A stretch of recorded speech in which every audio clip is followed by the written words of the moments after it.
table and a couple of white plastic chairs. We can probably separate it for you if you want. It's okay, that's fine, Deepak said, hoping his voice did not betray his disappointment. Let's order pizza, Anisha chimed in. Deepak must be hungry. I would like to take a shower first, Deepak said, looking around. Where's the bathroom? They showed him the bathroom just opposite their bedroom. After showering and donning a clean t-shirt and shorts, he rejoined Anisha and Lucas. The pizza had already arrived. Deepak had never even seen pizza in his entire life. This was in 2008, let alone eat it. Perhaps it was served in five-star hotels or sophisticated restaurant in Kathmandu, which he could never afford to visit with the salary he earned from his teaching job. He gazed at the enormous pizza slices dripping with cheese. Wow, very large piece, Deepak said, taking a bite of it and thanking them for it. Looks yummy. He took a bite but didn't like it, so he continued to hold it just to make sure they would not think he was disrespecting the food they offer. He found them craving the pizza. Deepak realized likes and dislikes depend on what we are used to, and we can get used to just about anything. They started talking about the apartment over bites of pizza. We have been paying $600 plus utilities per month, Lucas said between bites. I figure you can pay $300 a month, including utilities. Just try to keep the kitchen and the bathroom clean. Does that sound okay? That's fine, Deepak said, although in truth it was a little too much for him. Deepak looked around the apartment once more. The living room was a mess. Books were scattered on the floor. The unwashed dishes were left in the kitchen sink. A dilapidated red bicycle was abandoned in the corner near the front door, and a trickle of black grease oozed from the bike chain, leaving an oily stain on the carpet.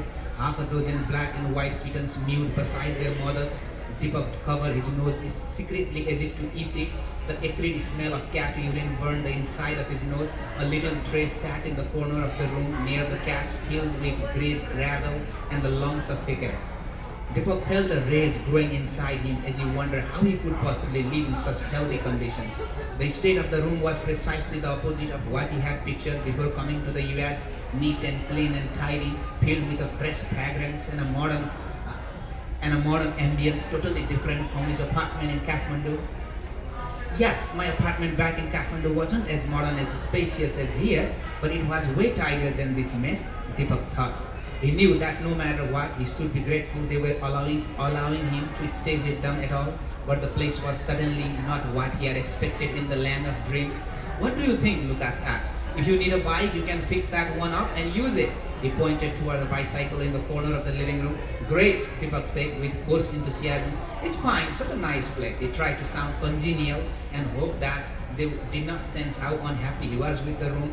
What are you two studying? Deepak asked in an attempt to change the subject. Lucas wrapped Vanessa gently in his arms, a piece of pizza dangling from one hand.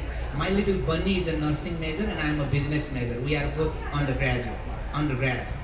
We are like a mini United Nation here, Manisha giggled, squinting up at Lucas. Are you married? Deepak asked boldly. They blinked back at him in surprise. Not yet, but soon, Manisha responded a little too quickly. They had been living together for 2 years or so. A kitten mewed, breaking into their conversation. Why do we have so many cats? Deepak asked with surprise as he watched the kittens rolling and playing.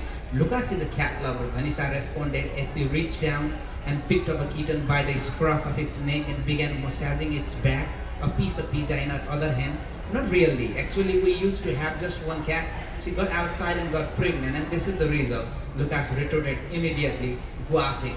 Deepak chuckled at Lucas' answer. Manisha also chuckled, blushing bright red. Maybe Deepak wants to sleep. He must be tired. You know how awful jet lag is?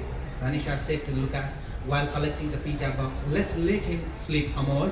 I'm a little tired, but that's okay, Deepak said, yawning, his eyes watering with exertion. He was tired, but at the same time, his mind was filled with awe and wonder. He was anxious too, as it was his first day in the United States of America, surrounded by strangers who would be his friends and roommates. Manisha disentangled herself from Lucas' grasp, threw the pizza box in the trash, and walked to her bedroom.